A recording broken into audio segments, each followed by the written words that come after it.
अन्ये च मुनयो ब्रह्मन् ब्रह्मरा तदयो मला शिष्यैरूपेता आज जग्मुः कश्यपाङ्गिरसादयः। श्री सुखदेव गोस्वामी एवं अन्य पवित्र आत्माएं कश्यप, अंगिरस इत्यादि अपने अपने शिष्यों के साथ वहां पर आए। तो ये कहाँ क्या चल रहा है? भीष्म देव का जो है देह त्याग जो हो रहा है उसको देखने के लिए आए हैं सब लोग।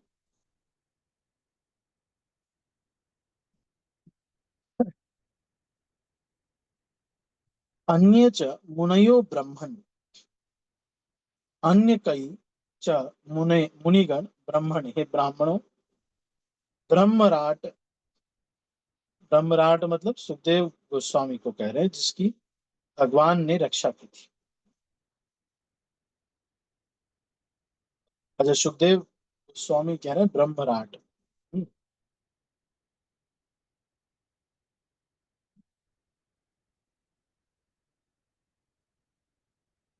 आदय इत्यादि अमला पूर्ण रूप से शुद्ध शिष्य ही शिष्यों के द्वारा उपेता मतलब साथ साथ आजन्म आए कश्यप अंगिरस आदय, तो सब अपने शिष्यों के साथ वहां पर आए। अब सुखदेव भीष्म पितामह शरीर छोड़ रहे हैं, देह त्याग कर रहे हैं।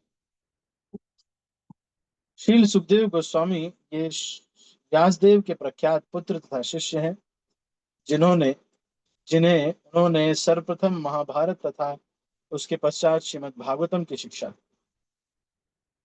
श्री सुखदेव गोस्वामी ने गंधर्वों, यक्षों तथा राक्षसों की सभा में महाभारत के 14 लाख श्लोक सुनाए थे और श्रीमद् भागवतम सर्वप्रथम महाराज परीक्षित को सुनाया। उन्होंने अपने पिता से सभी वैदिक साहित्य का गहन अध्ययन किया। इस प्रकार धर्म संबंधी अपने विस्तृत ज्ञान के कारण वे पूर्ण पवित्र आत्मा थे। महाभारत के सभा पर उसे ज्ञात होता है कि ये महाराज युधिष्ठिर की राजसभा में तथा महाराज परीक्षित के उपवास के समय पे भी उपस्थित हुए थे।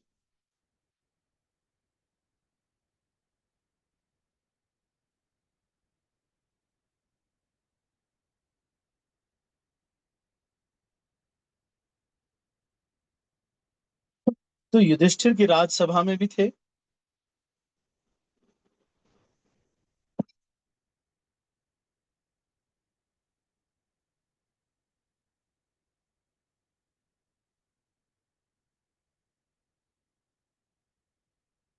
सुखदेव गोस्वामी ने गंधर्वों, यक्षों तथा राक्षसों की सभा में महाभारत के 14 लाख श्लोक सुनाए थे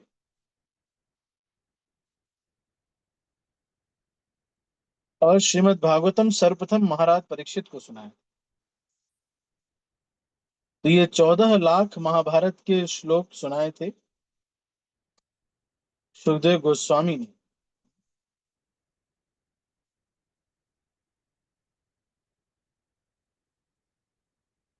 महाभारत के सभा पर्व से ज्ञात होता है कि ये महाराज युधिष्ठिर की राजसभा में भी उपस्थित थे। व्यासदेव के प्रामाणिक शिष्य होने के नाते ये अपने पिता से धार्मिक सिद्धांतों तथा आध्यात्मिक मूल्यों के विषय में विस्तार से जिज्ञासाएं करते रहते थे। इनके पिता ने इन्हें वह योग पद्धति सिखलाई जिससे वैकुंठ प्राप्त किया जा सकता है। उन्होंने कर्म तथा ज्ञान का अंतर, आत्म साक्षात्कार करने के साधन, चारों आश्रम, पूर्ण पुरुषोत्तम भगवान का दिव्य पद, उनके साक्षात दर्शन की विधि, ज्ञान प्राप्त करने वाला सुपात्र, पांच तत्व, बुद्धि की अद्वितीय स्थिति, भौतिक प्रकृति तथा जीव की चेतना, स्वरूप सिद्ध व्यक्ति के लक्षण, शरीर के सिद्धांत, प्रकृति के गुणों के लक्षण, नित्य इच्छा रूपी वृक्ष तथा मनोवैज्ञानिक कार्यों के विषय में शिक्षा ली। कभी कभी वे अपने पिता तथा श्री नारद मुनि की अनुमति से सूर्य लोक भी जाया करते थे। महाभारत के शांति पर्व में उनकी अंतरिक्ष यात्रा का विवरण प्राप्त है। अंत में उन्हें परम धाम की प्राप्ति हुई। वे अरणीय, अरुणी सूत्र, वैयासकी तथा व्यासात्मज इत्यादि नामों से प्रसिद्ध हैं। तो ये किसके बारे में बता रहे हैं? सुखदेव गोस्वामी के बारे में बता रहे हैं कि इन नामों से ये प्रसिद्ध है। वे मरी कश्यप, ये मरीचि के पुत्र हैं, प्रजापतियों में से एक तथा प्रजापति दक्ष के दामाद थे। वे उस विराट गरुड़ पक्षी के पिता हैं जिसे खाने हेतु बड़े बड़े हाथियों तथा कछुओं को परोसा जाता था। उन्होंने प्रजापति दक्ष की 13 पुत्रियों से विवाह किया। कश्यप ने अदिति, दिति, दनु, काष्ठा, अरिष्टा, सुरसा, इला, मुनि, क्रोधवशात, ताम्रा, सुरभि, शर्मा तथा तिमी, इन पत्नियों से उनके अनेक पुत्र हुए जो देवता तथा असुर दोनों थे। उनकी प्रथम पत्नी अदिति से 12 आदित्य उत्पन्न हुए जिनमें से वामन भगवान के अवतार हैं। ये कश्यप मुनि अर्जुन के जन्म के समय भी विद्यमान थे। परशुराम ने इन्हें समस्त विश्व भेंट किया और बाद में इन्होंने परशुराम को विश्व के बाहर जाने की आज्ञा दी। इनका दूसरा नाम अरिष्ट नेमी था। तो ये इनका कश्यप मुनि का दूसरा नाम। ये ब्रह्मांड की उत्तरी दिशा में निवास करते हैं। अंगिरस, तो एक एक जो श्लोक में नाम लिए गए हैं उनको प्रभुपाद विस्तार से बता रहे हैं। ये महर्षि अंगिरा के पुत्र हैं और देवताओं के पुरोहित बृहस्पति नाम से विख्यात हैं। कहा जाता है कि द्रोणाचार्य इनके अंश अवतार थे। शुक्राचार्य असुरों के गुरु थे और बृहस्पति ने उन्हें ललकारा था। उनके पुत्र कच ने सर्वप्रथम भारद्वाज मुनि को आग्नेयास्त्र प्रदान किया। तो ये अंगिरस कौन है? ये अंगिरा के पुत्र हैं और ये बृहस्पति इनको कहा जाता है। द्रोणाचार्य इनके अंशावतार थे, बृहस्पति के ही अवतार थे द्रोणाचार्य। शुक्राचार्य असुरों के गुरु थे और बृहस्पति ने उन्हें ललकारा था। उनके पुत्र कच, कच नाम का इनका पुत्र था।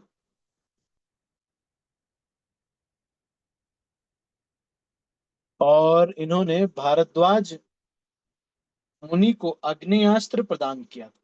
भारद्वाज मुनि को अग्नेयास्त्र इन्होंने प्रदान किया था सर्वप्रथम। उन्हें अपनी पत्नी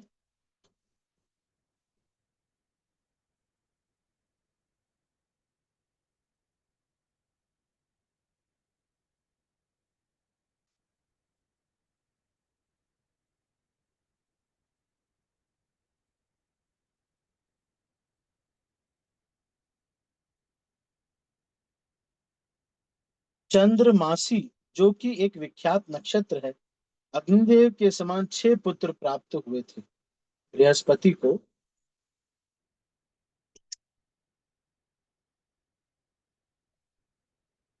इन्होंने इनके पुत्र कच ने सर्वप्रथम भरद्वाज मुनि को अग्नेय अस्त्र प्रदान किया था।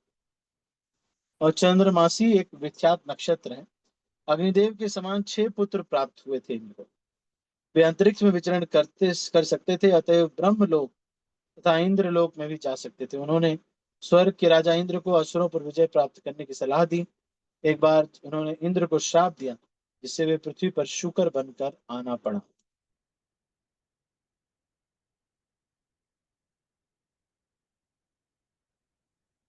बृहस्पति ने एक बार श्राप दिया था सुअर बनने के लिए। वह स्वर्ग वापस जाने की अनिच्छा व्यक्त करने लगा। माया की आकर्षण शक्ति ऐसी होती है कि शुकर भी धरा के घर द्वार को छोड़ना नहीं चाहता, भले ही बदले में स्वर्ग मिलता हो। विभिन्न लोकवासियों के धर्मोपदेशक थे। तो बृहस्पति ने इनको श्राप दिया था इंद्र को कि तुम सुअर बन जाओ। तो जब ये सुअर बन गए तो फिर इन्होंने बृहस्पति को बृहस्पति ने क्या किया, सुअर जब बन गए तो इंद्र सुअर के समान ही रहने लगे। और फिर उनके बच्चे हो गए, वहीं पर कहीं किसी नाले के पास रहते थे और बहुत खुश रहते थे। फिर एक दिन ब्रह्मा जी को लगा कि अब टाइम पूरा हो गया, अब चलो तुम इंद्र हो। तो बोले कि नहीं, मैं तो नहीं जाऊंगा, मेरे तो बहुत अच्छे से मैं यहाँ पे रह रहा हूँ। तो फिर ब्रह्मा जी को अंत में इनका गला काटना पड़ा। तब जाकर के इनको रियलाइज हुआ कि ये सुअर की जो योनि है ये इनको श्राप से प्राप्त हुई। तान समेतान महाभागन उपलभ्य वसुत्तमः पूजयामास धर्मज्ञो देश काल विभाग। 8 वसुओं में सर्वप्रथम भीष्मदेव ने वहां पर एकत्र हुए समस्त महान तथा शक्ति संपन्न ऋषियों का स्वागत किया, क्योंकि भीष्मदेव को देश तथा काल के अनुसार समस्त धार्मिक नियमों की भली भांति जानकारी थी। दक्ष धर्मज्ञ भली भांति जानते हैं कि जिस प्रकार देश काल के अनुसार धार्मिक सिद्धांतों को समंजित करना चाहिए, समस्त महान आचार्यों तथा धर्म उपदेशकों अथवा विश्व के सुधारकों ने देश काल के अनुसार धार्मिक नियमों को समंजित करके ही अपने उद्देश्यों को पूरा किया। विश्व के विभिन्न भागों में विभिन्न प्रकार की जलवायु और परिस्थितियां हैं, और यदि किसी को श्री भगवान के संदेश का प्रचार करना है तो उसे देश काल के अनुसार बातें समंजित करने में दक्ष होना चाहिए। भीष्मदेव इस भक्ति संप्रदाय का उपदेश करने वाले 12 महाजनों में से एक थे। अतएव वे ब्राह्मण के कोने कोने से आए शक्तिशाली ऋषियों का स्वागत ब्रह्मांड के स्वागत एवं सम्मान अपने मृत्यु शैया पर पड़े पड़े कर सकते थे। निसंदेह वे उस समय उनका स्वागत सम्मान स्वयं उठकर पाने में समर्थ नहीं थे, क्योंकि उस समय वे न तो घर पर न सामान्य रूप से स्वस्थ अवस्था में थे, लेकिन वे अपने मस्तिष्क के सुचारू रूप से कार्य करने से पूर्ण रूपेण सक्षम थे और वे हार्दिक मृदु वचन बोल सके। इसलिए सभी आगंतुकों का ठीक प्रकार से सत्कार हो पाए।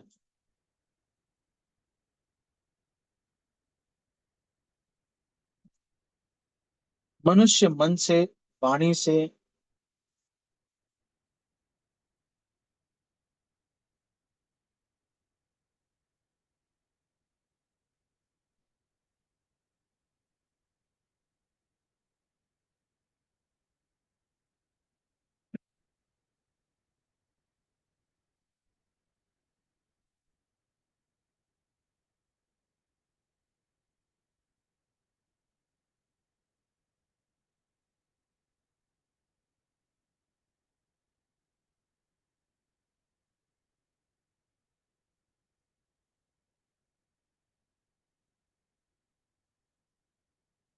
आ,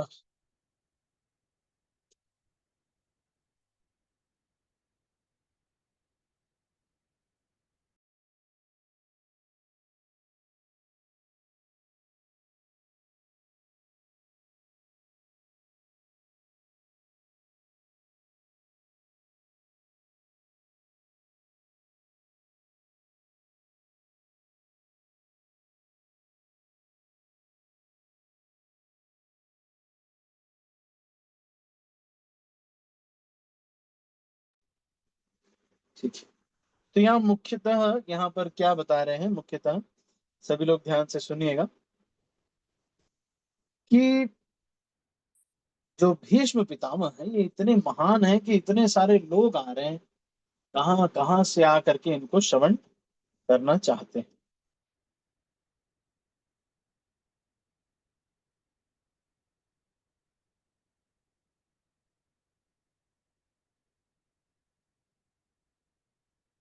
और वहीं पर पड़े पड़े ही भीष्म पितामह क्या करते हैं, बहुत मीठे वचन बोलते हैं, इसलिए सभी आगंतुकों का ठीक से सत्कार हो पाए। मनुष्य मन से, वाणी से तथा कर्म से अपना कर्तव्य पूरा कर सकता है। वे अच्छी प्रकार जानते थे कि उनका किस प्रकार समुचित स्थान पर उपयोग करना चाहिए। अतएव शारीरिक रूप से असमर्थ होने पर भी उन्हें लोगों का सत्कार करने में कोई कठिनाई नहीं हुई। कृष्णं च तत्प्रभावज्ञ आसीनं जगदीश्वरम् हृदयस्थं पूजयामास माययोपात विग्रहम्। भगवान श्री कृष्ण प्रत्येक के हृदय में आसीन हैं, तो भी वे अपनी अंतरंगी शक्ति से अपना दिव्य रूप प्रकट करते हैं। वही श्री भगवान साक्षात भीष्मदेव के समक्ष विराजमान थे, और चूंकि भीष्मदेव उनकी महिमा से परिचित थे, अतएव उन्होंने उनकी विधिवत पूजा की। श्री भगवान की सर्वशक्तिमत्ता का प्रदर्शन प्रत्येक स्थान में उनकी एक साथ उपस्थिति द्वारा होता है। वे अपने नित्यधाम गोलोक वृंदावन में सदैव उपस्थित रहते हैं, तो भी वे प्रत्येक व्यक्ति के हृदय में, यहाँ तक कि प्रत्येक अदृश्य परमाणु के अंदर भी स्थित है। जब वे इस भौतिक जगत में अपने नित्य दिव्य रूप को प्रकट करते हैं, तो वे अपनी अंतरंगी शक्ति से ऐसा करते हैं। बहिरंगी शक्ति या माया का इस नित्य रूप से कोई सरोकार नहीं होता। ये सभी बातें विष्णुदेव को ज्ञात थी, अतः उन्होंने तदनुसार ही उनकी पूजा। पास ही महाराज पांडु के सभी पुत्र शांत बैठे थे और अपने मरणासन्न पितामह के प्रेम से अभिभूत थे। यह देखकर भीष्मदेव ने उन्हें भावपूर्ण बधाई दी। उनके नेत्रों में आनंद अश्रु थे। अच्छा, जब ये पढ़ो तो वही याद आता है, महाभारत जो सीरियल है उसका ना कैसे वहां पर ये उनके नेत्रों में आनंद अश्रु थे, क्योंकि वे प्रेम तथा स्नेह से विवल हो गए थे। जब महाराज पांडु का निधन हुआ तो उनके सभी पुत्र छोटे बालक थे, अतः स्वाभाविक था कि राज परिवार के ज्येष्ठ जनों के विशेष रूप से भीष्मदेव के लाड प्यार में पले थे। बाद में जब पांडव बड़े हो गए, तो वे धूर्त दुर्योधन तथा उसकी टोली द्वारा ठगे गए। यद्यपि भीष्मदेव जानते थे कि पांडव निर्दोष थे और उन्हें व्यर्थ ही कष्ट दिए जा रहे हैं, फिर भी राजनीतिक कारणों से वे पांडवों का पक्ष नहीं ले पा रहे थे। अपने अंतिम समय में जब भीष्म देव ने महाराज युधिष्ठिर सहित अपने यशस्वी पौत्रों को अपनी बगल में बैठे हुए देखा, तो महायोद्धा पितामह अपने प्रेमाश्रुओं को रोक न सके। उनकी आंखों से अश्रु स्वतः छलछला रहे थे।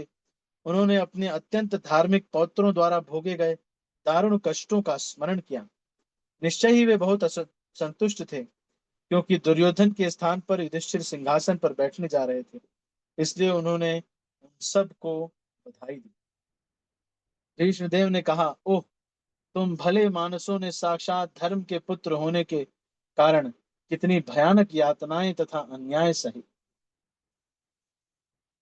उन कष्टों के चलते तुम्हारे जीवित रहने की आशा न थी, फिर भी ब्राह्मणों, ईश्वर तथा धर्म ने तुम्हारी रक्षा की। ये बात सच है कि पांडवों को जो कष्ट आया, सच में वो किसको इतना कष्ट आया, कोई उनके साथ नहीं। पूरा का पूरा सोचिए, भीष्म पितामह नहीं, अपने गुरु जी नहीं, द्रोणाचार्य नहीं, कृपाचार्य, सारा का सारा जो राज्य में वो रह रहे थे वो सब कुछ छूट गया। भगवान किस तरह का कर रहे हैं उनके साथ। भगवान श्री कृष्ण भी महाराज युधिष्ठिर के ममेरे भाई तथा अर्जुन के अंतरंग सखा थे, लेकिन समस्त पांडव परिवार श्री कृष्ण को पूर्ण पुरुषोत्तम भगवान के रूप में जानता था। श्री भगवान को यद्यपि अपने परम पद का आभास रहता था, तो भी वो मनुष्य की तरह आचरण करते थे। अतएव उन्होंने भी मरणासन्न भीष्मदेव को अपने को राजा युधिष्ठिर का छोटा भाई मानकर प्रणाम किया। राजा भरत के वंशजों में प्रधान भीष्मदेव को देखने हेतु ब्रह्मांड के सारे सत्वगुणी महापुरुष तथा देवर्षि, ब्रह्मर्षि और राजर्षि वहां एकत्र हुए। ऋषि वे हैं जिन्होंने आध्यात्मिक उपलब्धि द्वारा पूर्णता प्राप्त की है। ऐसी आध्यात्मिक उपलब्धि कोई भी अर्जित कर सकता है, चाहे वह राजा हो या साधु हो। भीष्मदेव स्वयं ब्रह्मर्षि थे और राजा भरत के वंशजों में प्रमुख थे। समस्त ऋषि सतोगुणी होते हैं। वे सभी महान योद्धा की आसन्न मृत्यु का समाचार सुनकर वहां एकत्र हुए थे।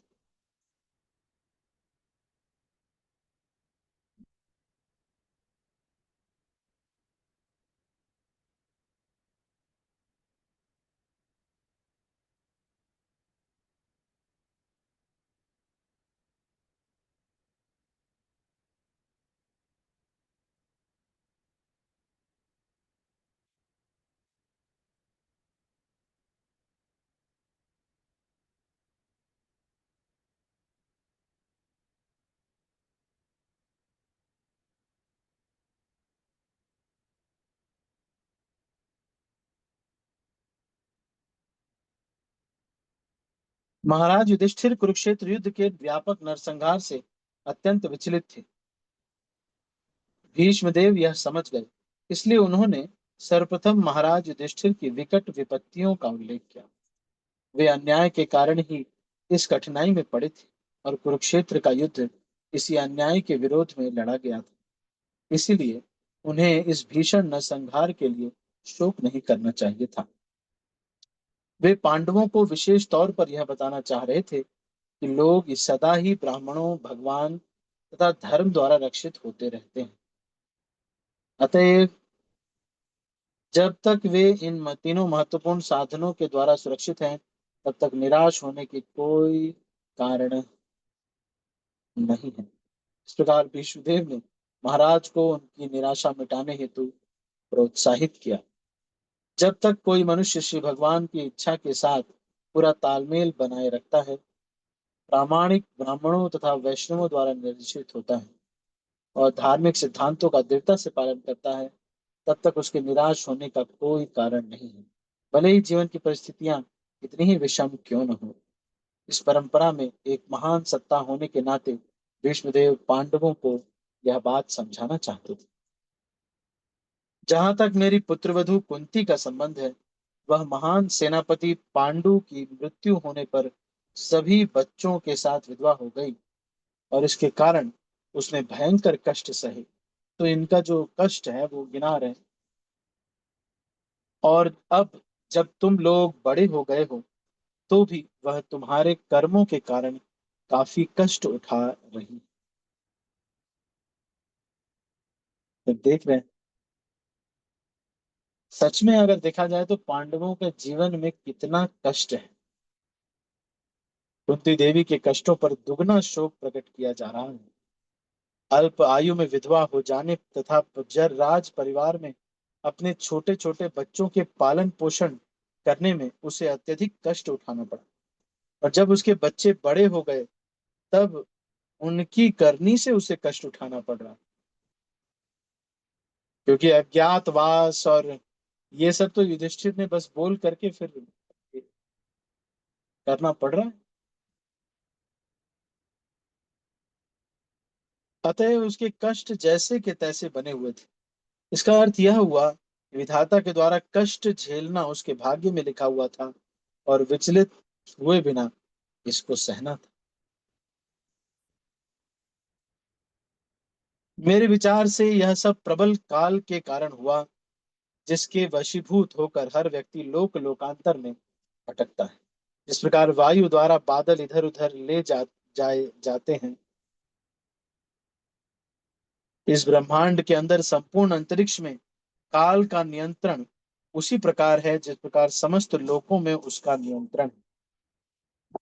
सूर्य सहित सभी बड़े बड़े ग्रह वायु के बल के द्वारा उसी प्रकार नियंत्रित हैं, जिस प्रकार वायु के वेग से बादल चलते हैं। इसी प्रकार अटल काल वायु तथा अन्य तत्वों की क्रिया को भी नियंत्रित करने वाला है। अतः प्रत्येक वस्तु सर्वोपरि काल द्वारा नियंत्रित है और जो इस भौतिक जगत में श्री भगवान का सबसे शक्तिशाली प्रतिनिधि है। अतः युधिष्ठिर को इस काल की अकल्पनीय क्रिया से दुखी नहीं होना चाहिए। मनुष्य जब तक इस भौतिक संसार की, तो ये भीष्म पितामह कह रहे हैं ना कि देखो ये काल बहुत प्रभावशाली है, तुम चिंता मत करो, तुमसे हो गया सबका मर्डर। मनुष्य जब तक इस भौतिक संसार की स्थितियों में रहता है, तब तक वह काल की क्रिया प्रतिक्रियाओं को सहन करने हेतु मजबूर है।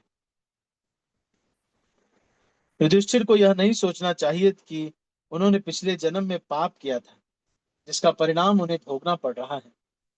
बड़े से बड़े पुण्यात्मा को भी भौतिक प्रकृति की दशाओं को भोगना पड़ता है, लेकिन पुण्यात्मा श्री भगवान के प्रति श्रद्धावान होता है, क्योंकि वह प्रामाणिक ब्राह्मण तथा धर्मात्म वैष्णव द्वारा निर्देशित होता है। इन तीन पथ प्रदर्शक सिद्धांतों को ही जीवन का लक्ष्य बनाना चाहिए। मनुष्य को शाश्वत काल की चालों से विचलित नहीं होना चाहिए। यहाँ तक कि ब्रह्मांड के महान नियंता ब्रह्मा भी काल के वश में है। अतएव धार्मिक सिद्धांतों का वास्तविक पालक होने के बावजूद भी मनुष्य को काल द्वारा नियंत्रित होने के कारण क्षुब्ध नहीं होना चाहिए।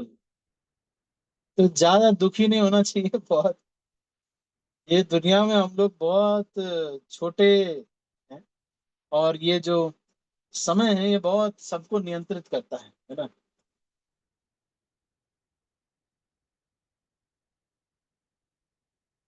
ओह, अटल काल का प्रभाव कितना अद्भुत होता है, इसे काटा नहीं जा सकता।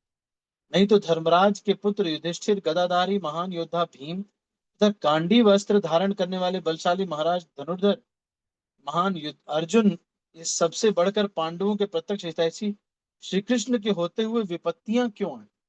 तो भगवान कृष्ण स्वयं इनके साथ विद्यमान थे, तब भी इतने कष्ट आए इनके जीवन में।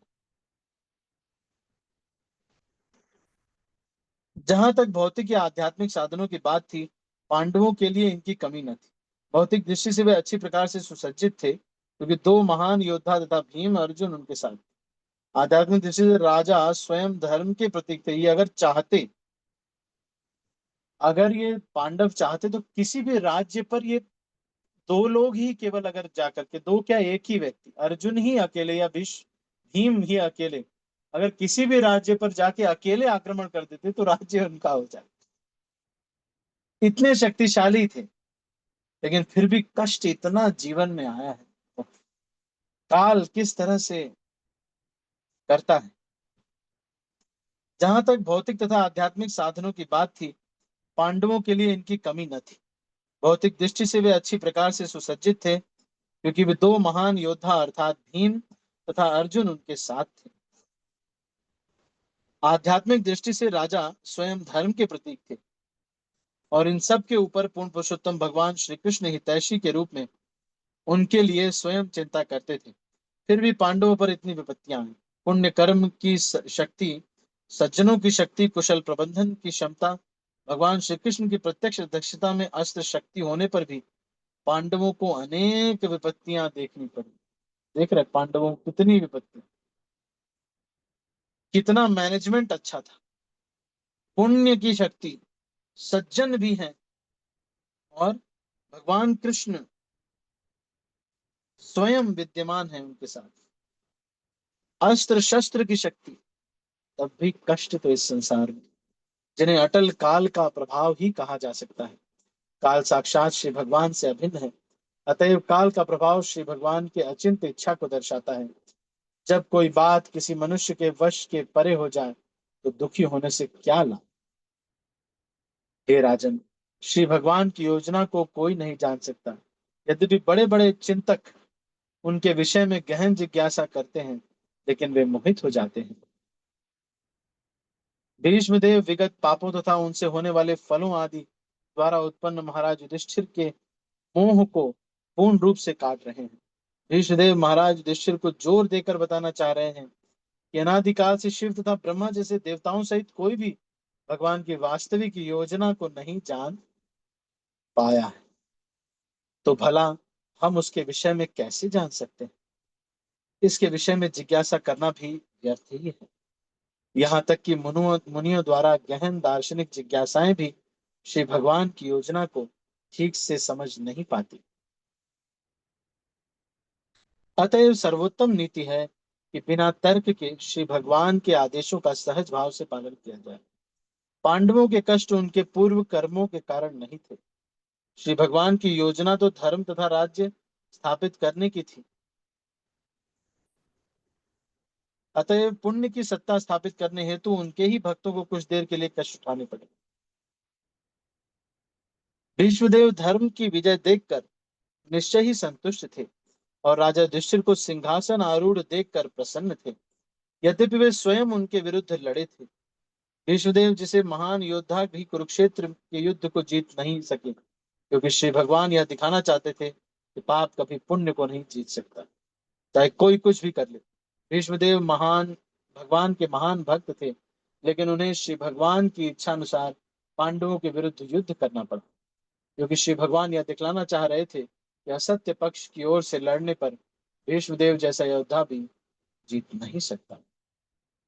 तो मुख्यतः यहाँ पर ये हमारा ध्यान शिला प्रभुपाद इस पर ले जा रहे हैं कि किस प्रकार का जीवन रहा, काल कैसा रहा। मतलब बचपन से ही छोटे से थे हो ये लोग, पिताजी नहीं थे। अब छोटे बच्चे हैं, पिताजी नहीं है, कुंती किसी तरह से उनका पालन पोषण कर रही है, और भीष्म पितामह इसमें मदद कर रहे हैं। लेकिन उसमें भी दुर्योधन इत्यादि कुछ न कुछ कष्ट जलन के मारे देते ही रहते थे।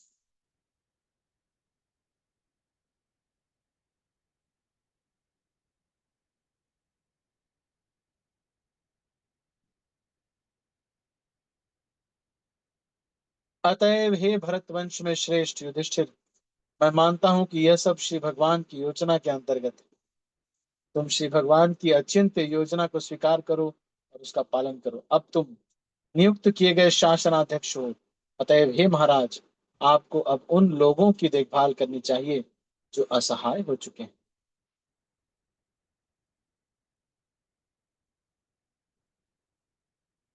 एक प्रचलित कहावत है कि सास जो होती है वो अपनी बहू को सिखाने के लिए अपनी बेटी को डांटती है। इसी प्रकार श्री भगवान भी अपने भक्त को शिक्षा देकर संसार को शिक्षा देते हैं। भक्त को श्री भगवान से कुछ नया नहीं सीखना होता, क्योंकि श्री भगवान निष्ठावान भक्त को उसके भीतर से शिक्षा देते हैं। अतएव जब भी भक्त को शिक्षा देने का प्रदर्शन किया जाता है, जैसा कि श्रीमद् भगवत गीता के उपदेश में हुआ है, तो यह अल्प बुद्धिमान मनुष्यों को शिक्षा देने हेतु होता है। अतएव भक्त का धर्म है कि वह श्री भगवान द्वारा प्रदत्त विपत्तियों को आशीर्वाद मानकर दुखी हुए बिना स्वीकार करे। भीष्मदेव ने पांडवों को सलाह दी कि वे बिना झिझक के शासन भार स्वीकार कर लें।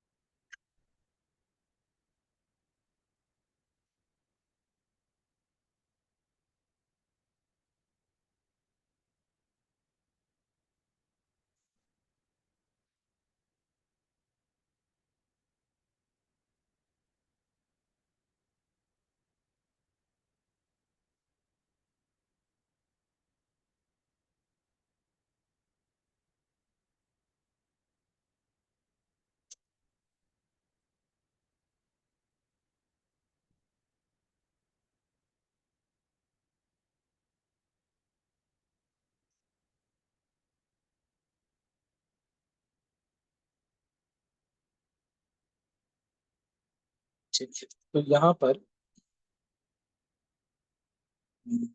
ठीक है, इसको पढ़ते हैं। भक्त को श्री भगवान से कुछ नया नहीं सीखना होता, क्योंकि भगवान निष्ठावान भक्त को उसके भीतर से शिक्षा देते हैं। इसी प्रकार भगवान भी अपने भक्त को शिक्षा देकर संसार को शिक्षा देते हैं। अतः भक्त का धर्म है कि वह भगवान द्वारा प्रदत्त विपत्तियों को आशीर्वाद मानकर दुखी हुए बिना स्वीकार करे।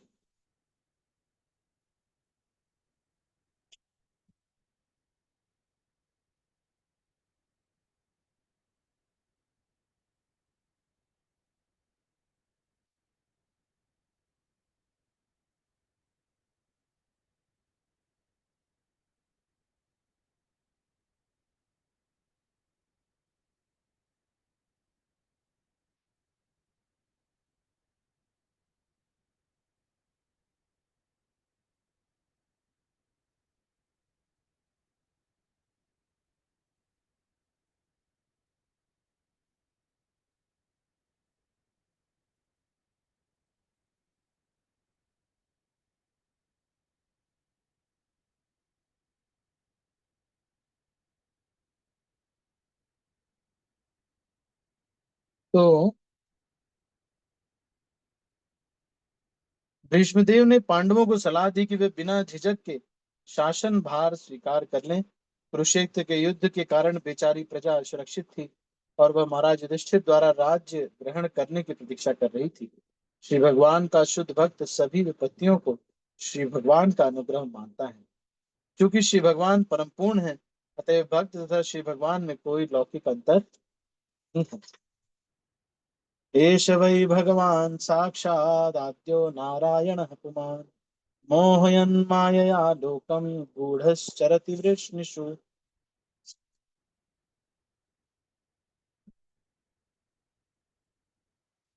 तो इसको अभी हम 18वें श्लोक को आगे चर्चा करेंगे। तो ये बहुत ही सुंदर जो है यहाँ पर शिक्षा है सर्वम काल कृतम।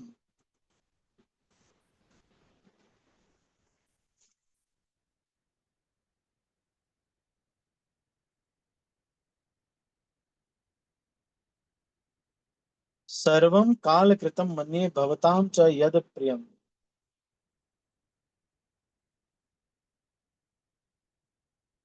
तो ये सब श्लोक बड़े महत्वपूर्ण हैं। और कैसी भी परिस्थिति में विपत्तियां आती हैं, फिर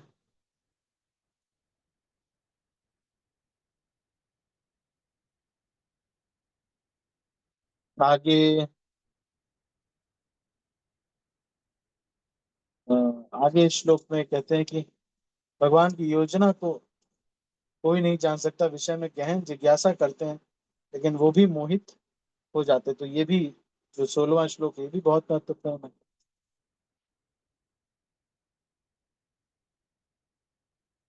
तो ये देखने वाली बात है कि युधिष्ठिर ने बोला नहीं है कि मुझे भ्रम हो रहा है, ये सब है ना।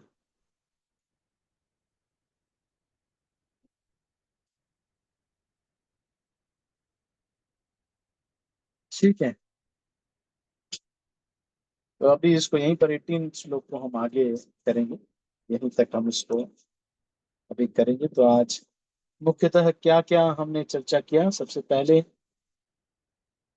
एक तो ये कि समय के अनुसार बहुत सारी चीजें, भगवान की योजनाएं समझ नहीं सकते। कष्ट ऐसे भी लोगों को आ रहा है जो सारे भक्त हैं, पुण्य भी है उनके पास, सब कुछ होने के बावजूद भी।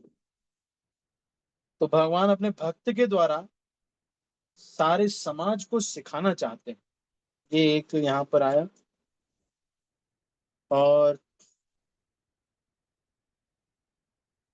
कोई भी भगवान की जो योजना है इसको नहीं समझ सकता, भगवान की क्या योजना है,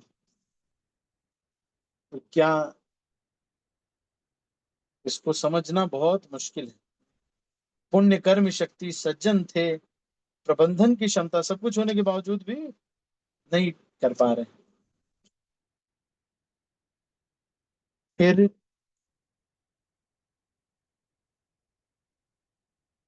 इतनी शक्ति अस्त्र शस्त्र होने के बावजूद भी इन लोगों से मैनेज नहीं हो पा रहा है।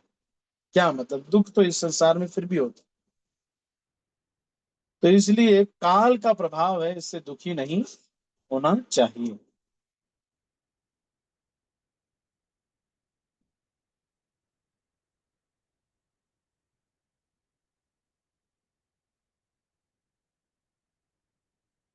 तो कौन सुरक्षा प्रदान करता है? ब्राह्मण, भगवान और धर्म। एक तो अपना धर्म पालन करना, ब्राह्मण और श्री भगवान, ये तीन जो है हमें रक्षा प्रदान करते हैं। ठीक है, तो इसको अभी यहीं पर हम समाप्त करते हैं। एनी क्वेश्चंस और कमेंट्स? किसी को कोई प्रश्न या कोई टीका टिप्पणी है तो कह सकते हैं आप, नहीं तो हम इसको यहीं पर क्लोज करते हैं।